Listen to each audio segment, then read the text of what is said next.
nous aimons penser que nous avons une bonne compréhension des progrès généraux de la technologie humaine. Certains outils étaient courants à certaines époques, mais ensuite de grands progrès se sont produits, comme la révolution industrielle, et tout à coup, tout est allé vite. Cependant, la vérité est que c'est un peu plus compliqué que cela. Certaines choses, faute d'un meilleur mot, existaient plus tôt qu'elles n'auraient dû l'être. Ce sont des antiquités si avancées qu'elles semblent déplacées à leur époque. Numéro 1. Le Main Viking Penny, également appelé pièce garded, est un artefact fascinant qui a suscité des débats sur d'éventuels contacts transocéaniques précolombiens. Cette pièce est une pièce de monnaie norvégienne en argent datant de l'époque d'Olaf Kyrre, qui régna en Norvège de 1067 à 1093. L'histoire de la pièce de monnaie du Maine a commencé en 1957, lorsqu'elle aurait été découverte lors d'une fouille à Blue Hill, dans le Maine. Cette découverte a soulevé des questions sur la manière dont une pièce de monnaie norvégienne s'est retrouvée dans le Maine. Une théorie suggère que cela pourrait indiquer les premiers voyages des Vikings en Amérique du Nord avant la célèbre expédition de Colomb en 1492. Les Vikings, connus pour leur esprit d'explorateurs, ont établi des colonies au Groenland et ont exploré certaines parties de l'Amérique du Nord vers le Xe siècle. L'idée du contact précolombien a gagné en crédibilité dans les années 1960 avec la découverte de la colonie viking à l'Anse aux Meadows, à Terre-Neuve, qui a fourni une preuve tangible de la présence nordique dans Amérique du Nord. Bien que le Main Penny soutienne l'idée d'exploration viking, son authenticité et son origine restent un sujet de débat. Certains soutiennent qu'il aurait pu être perdu ou apporté dans le Maine par le biais du commerce, tandis que d'autres soupçonnent une possible fraude ou des erreurs d'attribution. Quelle que soit son origine, le Main Penny ajoute de l'intrigue à l'histoire des premières explorations et des contacts interculturels, soulignant la complexité de la reconstruction du passé et la nécessité d'une analyse archéologique, historique et scientifique minutieuse. Numéro 2. Découvert en 1885, le Ferwolfsegg est un artefact mystérieux qui défie les explications conventionnelles et a captivé les chercheurs et les passionnés. Cet objet intrigant a été découvert dans un gisement de charbon vieux de 20 millions d'années à Wolfsegg à Osnabrück, en Autriche. Également connu sous le nom de « cube de Salzbourg », il se caractérise par 4 côtés plats, 2 côtés convexes et une rainure profonde entourant son centre. La caractéristique la plus surprenante du Ferwolfsegg est son âge apparent. Il était intégré au lignite tertiaire, un type de charbon formé il y a des millions d'années, soulevant de profondes questions sur la technologie historique et le progrès humain. Comment un objet en fer aussi précis a-t-il pu se retrouver dans un si ancien gisement de charbon? Cet artefact a donné lieu à des spéculations selon lesquelles il pourrait être la preuve d'une civilisation avancée qui existait avant notre compréhension historique actuelle. Alternativement, cela pourrait représenter une anomalie naturelle extraordinaire ou un processus géologique inhabituel. Le Ferwolfsegg continue de fasciner les scientifiques et les chercheurs qui se consacrent à la découverte de son origine et de sa signification. La quête pour comprendre cet objet énigmatique ouvre de nouvelles possibilités d'exploration et remet en question les limites de nos connaissances, nous encourageant à réexaminer les hypothèses historiques et scientifiques. Numéro 3. Le disque de Festo est un ancien artefact qui pose une énigme fascinante d'un passé lointain. Découvert dans les ruines du palais minoen de Festo sur l'île de Crète, ce disque est orné d'une série de symboles mystérieux qui déroutent les savants depuis des décennies. Leur but et leur signification n'ont pas encore été clairement interprétés, car les efforts approfondis pour déchiffrer les symboles n'ont pas abouti à des conclusions définitives. Les symboles sur le disque Festo sont disposés en spirale et leur signification exacte reste un sujet de débat. Plusieurs théories ont émergé sur les fonctions possibles du disque. Certains chercheurs suggèrent qu'il pourrait s'agir d'une forme d'écriture ancienne, peut-être utilisée pour enregistrer des informations importantes ou transmettre des messages. D'autres suggèrent qu'il pourrait s'agir d'un artefact religieux ou rituel, ayant un but cérémoniel au sein de la société minoenne. Il a également été émis l'hypothèse que le disque aurait pu être utilisé comme une forme de divertissement ou un jeu, semblable aux anciens jeux de société. Le disque de Festo reste l'une des reliques les plus intrigantes de la civilisation minoenne, reflétant sa sophistication intellectuelle et culturelle. Ces symboles non déchiffrés continuent de captiver les historiens et les archéologues, attirés par la nature énigmatique de l'artefact. Cet album constitue un puissant rappel des limites de notre compréhension et du potentiel de découverte future sur les cultures anciennes. En outre, il souligne la complexité des premières civilisations et inspire une exploration continue des mystères de l'histoire humaine, offrant un aperçu d'un passé qui reste partiellement caché par le temps. Numéro 4. L'astrolabe est un ingénieux instrument du monde antique qui permettait aux astronomes de naviguer dans le ciel nocturne et de mesurer les positions célestes avec une précision remarquable. Développé par des érudits grecs, l'astrolabe est un modèle sophistiqué de l'univers. Il se compose d'un disque circulaire, généralement fait de bronze ou d'autres métaux, méticuleusement gravé de marques célestes, d'échelles et de mesures. Ce disque représente une version à l'échelle de la sphère céleste, avec la Terre positionnée en son centre. L'astrolabe était un outil polyvalent utilisé par les astronomes, les navigateurs et les mathématiciens tout au long de l'histoire pour déterminer la position des étoiles, suivre les mouvements planétaires et prédire les événements astronomiques. Sa conception permettait aux utilisateurs de faire des observations et des calculs précis basés sur les positions des corps célestes. Au fil du temps, l'astrolabe a connu une évolution significative, intégrant les avancées de diverses cultures, avec des améliorations notables au cours de l'âge d'or islamique. Il devient un instrument incontournable de l'exploration scientifique, reflet de la soif insatiable de connaissances sur le cosmos. Aujourd'hui, même si la technologie moderne propose des méthodes plus avancées pour étudier l'univers, l'astrolabe reste un symbole des premiers progrès scientifiques. Leur héritage perdure comme un témoignage de la curiosité humaine et de la quête continue pour explorer et comprendre l'univers, rappelant les progrès extraordinaires réalisés en astronomie grâce à ces instruments primitifs. Numéro 5. Une ancienne relique si avancée qu'elle défie toute logique a été découverte au plus profond de la forêt amazonienne. À première vue, il ne s'agit que d'un rocher sur lequel sont gravées des runes intéressantes. Cependant, après l'avoir analysé, les experts ont déterminé qu'il était vieux de plusieurs siècles. Jusqu'à présent, cet objet ne semble peut-être pas déplacé, car c'est le genre de choses que l'on attendrait d'il y a quelques siècles. Mais il y a une particularité surprenante, au centre de la roche se trouve un type de cristal opaque qui semble s'éclairer en synchronisation avec les cycles lunaires, prédisant avec précision les pleines lunes. À bien des égards, elle ressemble à une sorte de vieille application. À ce jour, nous n'avons pas pu comprendre comment il a été créé, ce qui montre que l'évolution technologique n'est pas aussi linéaire que beaucoup ont tendance à le croire.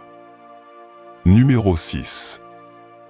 Il fut un temps où nous pensions comprendre ce qu'on appelle le disque céleste de Nebra. Les experts étaient presque sûrs qu'il avait environ 3600 ans et représentait le Soleil, un croissant de lune et les étoiles qui composent les Pléiades. Mais depuis septembre 2020, toutes ces théories étaient obsolètes. Deux experts de l'université Goethe de Francfort, en Allemagne, ont conclu qu'il était en réalité 1000 ans plus jeune qu'on ne le pensait auparavant et qu'il s'agissait donc d'un reliquaire de l'âge du fer. Changer l'âge de l'artefact signifie que les hypothèses astronomiques sur ce qu'il représente doivent également être considérées comme obsolètes.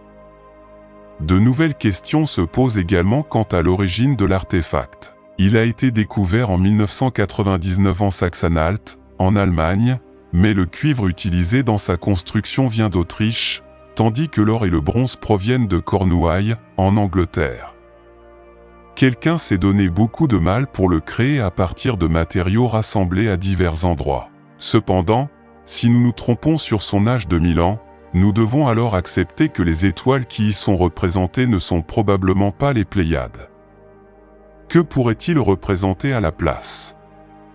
Malheureusement, pour le moment, nous n'en avons aucune idée. Numéro 7. Notre prochain artefact mystérieux est connu sous le nom d'épée à 7 branches, bien qu'il puisse également être connu sous le nom d'épée Shashido. La légende raconte que cette épée de cérémonie aurait été offerte à un souverain de la province japonaise de Yamato par un roi de Baekje, dans l'actuelle Corée du Sud. Il doit avoir existé dès 720, comme il est mentionné dans le Nihon Shoki, également connu sous le nom de Chronique du Japon, qui fut achevé cette année-là. Le texte indique qu'il a été donné au cours de la 52e année du règne de l'impératrice Jingu, bien que ce chiffre soit presque mythique et qu'aucune datation liée à son règne supposé ne puisse être fiable. L'épée inhabituelle mesure près de 4 pieds de long et est faite de fer, avec 6 protubérances dépassant de la lame centrale comme des branches. Il est considéré comme si précieux qu'il n'est pas exposé au grand public et est conservé sous clé au sanctuaire Izonokami dans la préfecture de Nara. Il y a une inscription sur le côté de l'épée qui se traduit en anglais par « à midi », le 16e jour du 11e mois, la 4e année de Ta.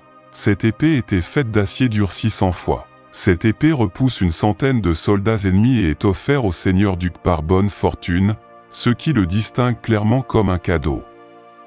Cependant, on ne sait toujours pas qui l'a décerné et à qui. Numéro 8. La tablette de Kish, un artefact en calcaire nommé d'après sa découverte dans l'ancienne ville sumérienne de Kish en Irak, a généré une certaine confusion quant à sa date de découverte, certaines sources suggérant 1923 et d'autres 1933. Les scientifiques ont daté la tablette de la période d'Uruk, il y a plus de 5000 ans. Selon la plupart des experts en langues et cultures anciennes qui ont examiné la tablette de Kish, elle est considérée comme le document écrit le plus ancien au monde, ce qui lui confère une grande importance. Cependant, l'écriture sur la tablette, partiellement pictographique, semble être une sorte de proto-cunéiforme. La traduction des inscriptions proto-cunéiformes reste extrêmement difficile, ce qui indique que la compréhension des messages de la tablette nécessitera probablement de nouveaux progrès dans notre compréhension des premières langues écrites. Par conséquent, même s'il est hautement probable que la tablette Kish contienne des messages importants, il reste incertain si nous pourrons un jour comprendre pleinement son contenu. Numéro 9. Il n'y a pas de réponse correcte à la question sur la couleur de la coupe de Lycurgue. Il peut être de 2 couleurs, selon la direction dans laquelle on le regarde et l'éclairage au moment où on le regarde. Cette curiosité vieille de 1600 ans a intrigué et dérouté tous ceux qui l'ont vue depuis des siècles. La tasse a été fabriquée à partir de verre dichroïque, qui peut réfléchir les particules de lumière de différentes manières. Si vous éclairez le verre par derrière, il apparaîtra vert, mais si vous l'éclairez directement par l'avant, la couleur deviendra rouge. La personne qui l'a fabriqué comprenait presque certainement les principes du verre qu'elle utilisait, même si elle ne savait pas pourquoi il se comportait ainsi. Les archéologues n'ont jamais rien trouvé de plus semblable, ce qui n'est pas surprenant compte tenu de la délicatesse de la coupe. Par conséquent, nous ne pouvons pas exclure la possibilité qu'une seule personne dans la Rome antique ait compris le potentiel du verre et comment fabriquer de belles choses avec. Numéro 10. De nos jours, les gens se moquent de tous ceux qui ont une devise ringarde sur leur profil de réseau social ou sur les murs de leur maison, comme « vivre, rire, aimer ». Cependant, ils ne devraient pas le faire, car les gens écrivent des pensées tout aussi banales sur les objets depuis la nuit des temps. Prenons par exemple cette collection de 80 miroirs en bronze. En avril 2021, les miroirs ont été découverts dans un cimetière de la province du Shaanxi, en Chine. Les tombes d'où proviennent les miroirs dateraient de la période des royaumes combattants, soit environ 2200 ans, selon les archéologues. Bien que de nombreuses tombes aient été pillées au cours de l'Antiquité, les miroirs sont restés intacts, peut-être en signe de respect. Les archéologues modernes n'ont pas de telles réserves et les ont donc pris à côté des têtes des morts. Des miroirs ont parfois été découverts avec des traces de soie attachées, ce qui suggère qu'ils étaient placés dans des sacs ou des pochettes en soie avant les funérailles.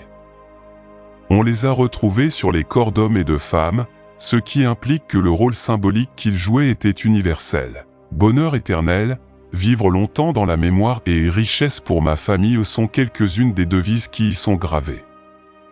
Numéro 11. Il n'est pas nécessaire qu'une découverte archéologique soit particulièrement importante pour être intéressante. Il suffit de regarder ce sceau de pierre délicatement gravé pour en être la preuve. C'est une relique de l'Empire assyrien et date d'environ 3000 ans. L'artefact a été trouvé près du château de Zeravan à Diyarbakir, en Turquie, en octobre 2019. Il porte une figure humaine censée représenter une divinité assyrienne, ainsi que des représentations d'un oiseau, d'un arbre de vie et d'une fiole d'eau sacrée. Un objet comme celui-ci aurait été utilisé pour désigner le pouvoir et l'autorité et peut-être pour confirmer la source et l'authenticité d'un message.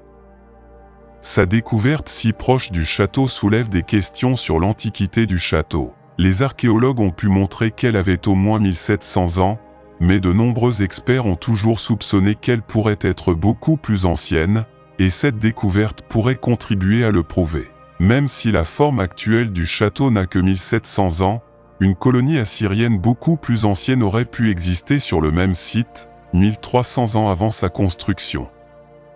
Ce n'est qu'un petit artefact, mais il pourrait changer l'histoire. Numéro 12.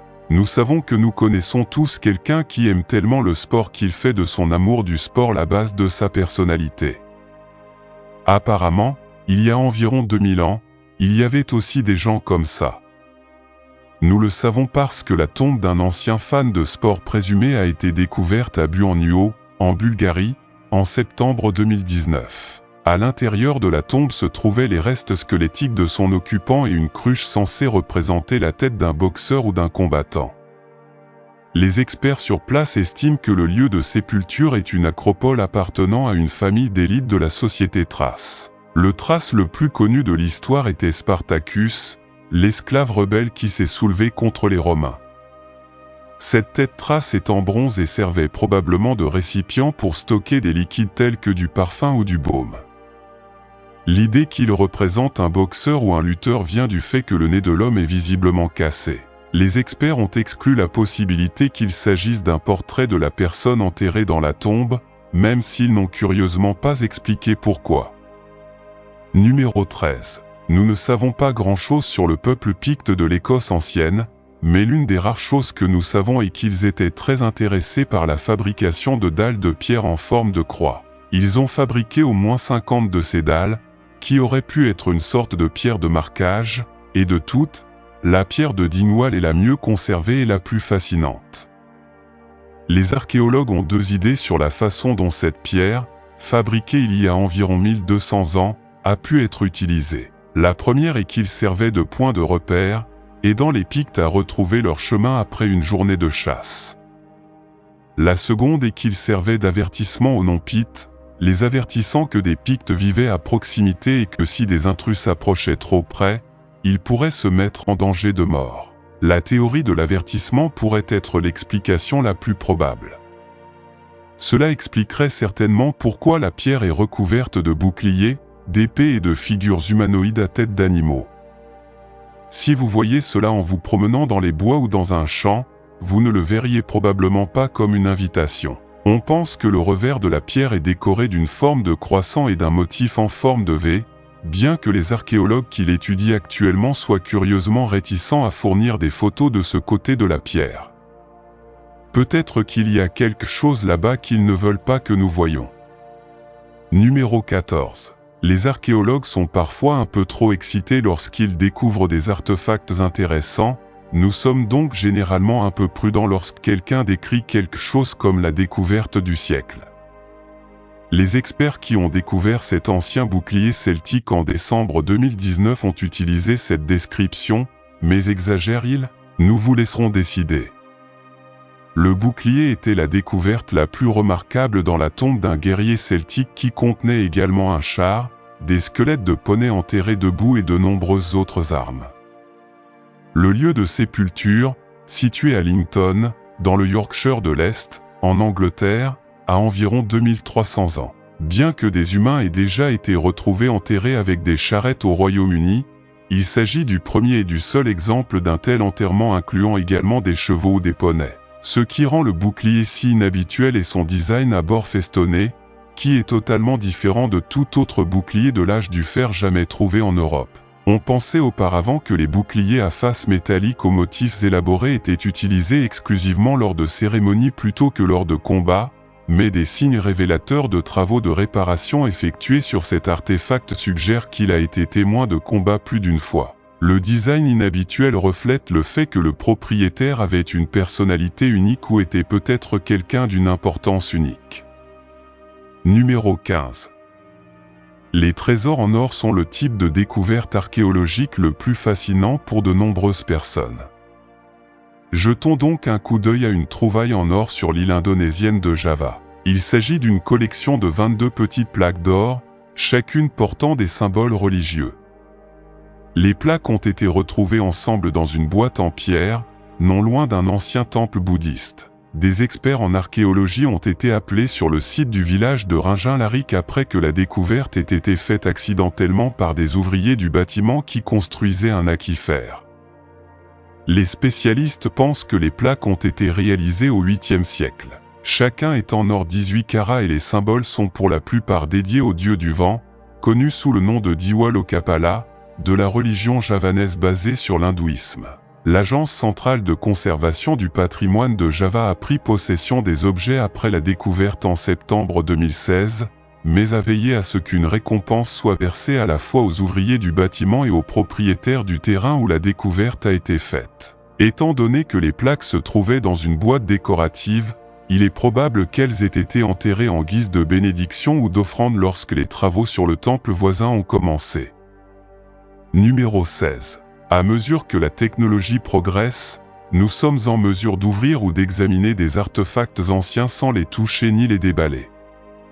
L'un de ces artefacts est un rouleau gravement brûlé qui a été trouvé dans la ville d'En-Gedi, en Israël, en 1970. La ville a entièrement brûlé au début du 7e siècle, ce qui explique l'état du rouleau trouvé dans l'Arche sainte de la synagogue de la ville. Le parchemin était déjà ancien au moment de l'incendie, ayant été écrit au 4e ou 5e siècle à l'aide d'un programme développé par le professeur Brent Seal et son équipe de l'Université du Kentucky. Le parchemin a été numérisé, déballé, numériquement en septembre 2016 le contenu et les 8 premiers versets du livre du Lévitique. Ainsi, le rouleau d'En-Gedi est officiellement le plus ancien livre de Torah découvert depuis la célèbre découverte des manuscrits de la mer Morte. C'est aussi le seul exemple au monde d'un livre du Pentateuque trouvé à l'intérieur d'une arche sainte. Cette technologie est désormais utilisée sur d'autres documents anciens délicats, notamment des rouleaux trouvés à Pompéi et à Herculanum. Numéro 17. Notre prochaine découverte intrigante vient de l'ancienne ville égyptienne d'Abydos. En novembre 2016, des archéologues ont localisé le site d'une chambre funéraire en briques crues qui semble avoir servi de lieu de sépulture pour un navire funéraire du roi, il y a environ 3800 ans. Le navire était le seul véritable navire dans la chambre funéraire, mais pour une raison quelconque, il était accompagné de dessins de toute une flotte de navires similaires sur les murs, au total 120. Il est probable que le navire appartenait à un roi de la dynastie. Époque 12, Dicénée II, puisque son tombeau est situé à proximité du site. Cet endroit a peut-être été découvert bien plus tôt. L'archéologue britannique Arthur Weigall a remarqué ici quelque chose d'inhabituel en 1902 et a commencé les fouilles, mais le toit s'est effondré pendant que son équipe travaillait. Ils ont donc abandonné le projet. On s'attendait à ce que ces navires prennent vie dans l'au-delà et transportent le dirigeant décédé dans son voyage à travers l'éternité, bien qu'en trouver un entouré de tant de dessins soit unique. Nous ne savons pas ce que ce navire a fait pour mériter un tel traitement spécial. Numéro 18. En novembre 2016, les archéologues travaillant sur un site proche du village de Languézurance en Bretagne, en France, ont été récompensés de leurs efforts par la découverte d'une immense villa gallo-romaine. La villa se compose de plusieurs bâtiments disposés en forme de H autour d'un patio entouré de galeries à colonnes. Le patio couvre à lui seul plus de 16 000 pieds carrés. L'emplacement de la villa, qui date du 1er siècle, a probablement été choisi pour la vue imprenable qu'elle offrait sur la Rance. Les preuves archéologiques sur le site suggèrent que la propriété a été agrandie plusieurs fois après sa construction et est restée utilisée jusqu'au IVe siècle. La structure la plus impressionnante restante est peut-être le complexe thermal, qui couvre plus de 4300 pieds carrés et comprend une piscine chaude, une piscine froide, un bain de pieds et un caldarium, doté d'un sauna et d'un jacuzzi. Celui qui vivait ici devait être immensément riche, mais aucun élément d'identification n'a été trouvé sur le site. Les historiens ont conclu qu'ils appartenaient à une famille noble de la ville de Curiosita, mais cela ne nous dit pas grand-chose. Numéro 19. La dalle de Saint-Bellec est-elle la plus ancienne carte d'Europe? Il s'agit d'une évaluation très controversée de cet ancien artefact, mais elle pourrait être exacte. La dalle a été découverte pour la première fois en France en 1900, mais considérée comme insignifiante, elle a été perdue pendant plus d'un siècle avant d'être redécouverte et examinée de plus près. C'est cet examen récent qui a conduit à l'idée que cet artefact de l'âge du bronze pourrait être plus que ce que l'on voit. La dalle est recouverte d'inscriptions et de marquages que l'on pensait autrefois symboliques, mais les experts estiment désormais qu'il s'agit d'une représentation topographique précise de la rivière Odet et de ses environs. Si cela est vrai, il s'agit d'une réalisation incroyable, si l'on considère que les personnes qui l'ont créée ont vécu il y a environ 4100 ans. Si nous interprétons la dalle comme une carte, nous pouvons probablement y voir une indication du territoire qui appartenait à un roi ou à un chef de cette époque. Le fait que la dalle ait été intentionnellement brûlée, brisée puis enterrée pourrait représenter la conquête du territoire par une autre entité.